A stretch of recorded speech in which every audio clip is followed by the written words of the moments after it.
कुख्यात अपराधी आनंदपाल सिंह के गैंग के सक्रिय सदस्य पप्पू सिंह को बीकानेर और चूरू पुलिस ने संयुक्त घेराबंदी की कार्रवाई करते हुए गिरफ्तार कर लिया। आनंदपाल सिंह के इस गुर्गे को पुलिस ने मुठभेड़ के बाद गिरफ्तार किया। आरोपी की गिरफ्तारी के साथ ही पुलिस ने स्कॉर्पियो गाड़ी और एक देसी कट्टा भी बरामद किया है।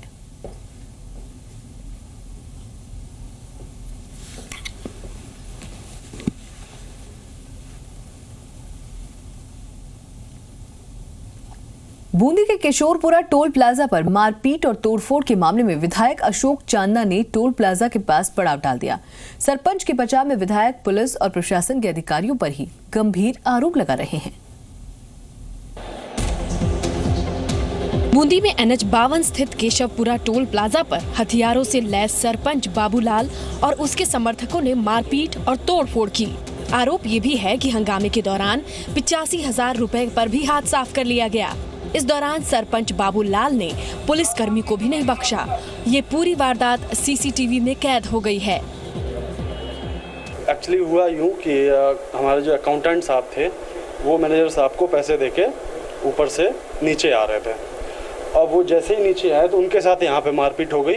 तो हमारा एक्सेस खुला हुआ था, तो एक्सेस खुला होने के कारण वो सारे लोग ऊपर गए। बाबूलाल सरपंच थे, वो ऊपर गए। उन्होंने उसको जो भी चीजें हुई, आप उसका फुटेज देख सकते हैं। विधायक अशोक चंदाना इस मामले में टोल प्रबंधन की गलती बताते हुए सरपंच और ग्रामीणों से मारपीट के आरोप लगा रहे हैं। उन्होंने पुलिस पर भी टोल कर्मियों से पैसे लेकर मिली भगत का आरोप लगाया है।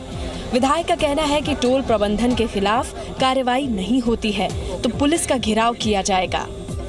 कि ये दब जाएं, बाद में कॉम्प्रोमाइजिंग स्टेट पर आ जाएं, केवल उसके लिए पुलिस के साथ मिलकर पुलिस पूरी तरह से टोल के लोगों के साथ में मिली हुई है, पूरी बिकी हुई है। रोज इनकी रोटी पानी खाती है, चाय इनकी पीती है। लेकिन ग्रामीण लोगों के साथ में, जनप्रतिनिधियों के साथ में इस प्रकार का दुर्व्यवहार कभी भी सहनीय नहीं होगा। आरोपी सरपंच का कहना है कि टोल प्रबंधन ने उनसे मारपीट की और पुलिस ने मामला दर्ज नहीं किया।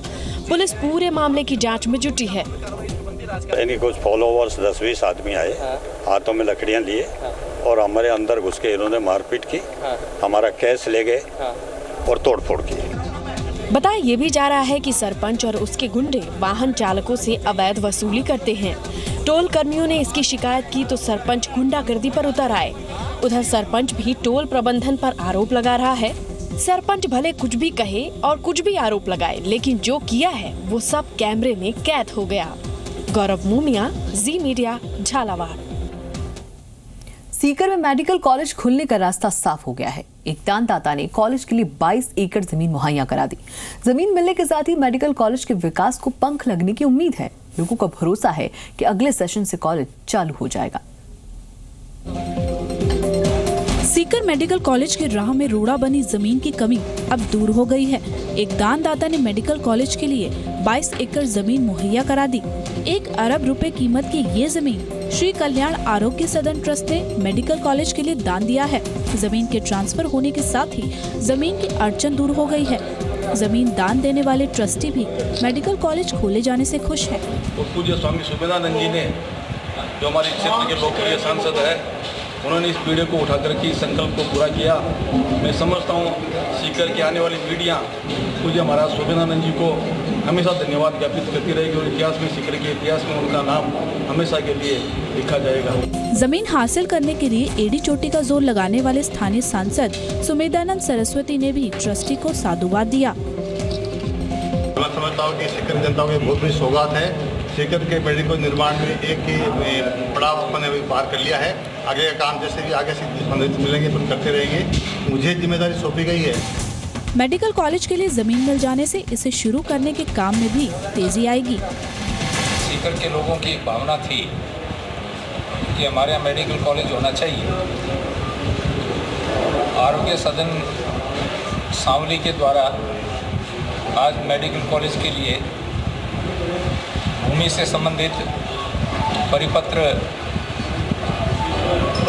राज्य सरकार के प्रतिनिधि के रूप में पीएमओ साहब श्री सुरेंद्र जी को भेंट किए गए। इस प्रोजेक्ट से जुड़े लोगों को भरोसा है कि अगले सत्र से कॉलेज शुरू हो जाएगा और सीकर के लोगों को इसका फायदा मिलेगा। अशोक शेखावत के साथ ब्यूरो रिपोर्ट, जी मीडिया, सीकर। और अब दिखाते हैं कुछ अहम और बड़ी खबरें फटाफट अंदाज में। दिल्ली में बिजली पानी के मुद्दे पर विरोध के लिए कांग्रेस उपाध्यक्ष राहुल गांधी को मशाल जुलूस की इजाजत नहीं मिली। दिल्ली पुलिस से मशाल जुलूस की इजाजत नहीं मिलने पर कांग्रेस के कार्यकर्ताओं ने टॉर्च लेकर राजघाट से दिल्ली सचिवालय तक मार्च निकाला।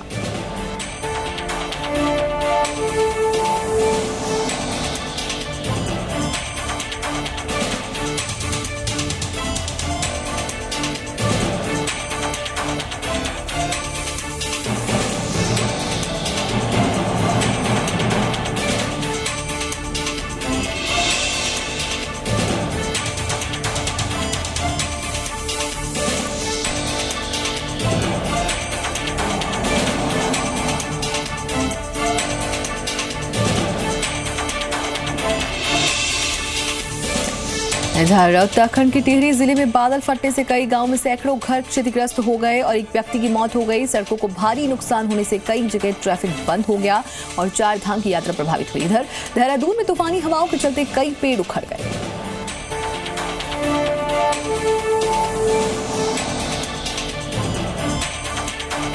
आज उत्तर प्रदेश में बरेली और मुरादाबाद के बीच टेल्गो ट्रेन का ट्रायल होगा। ट्रायल 80 से 115 किलोमीटर प्रति घंटे की स्पीड में किया जाएगा।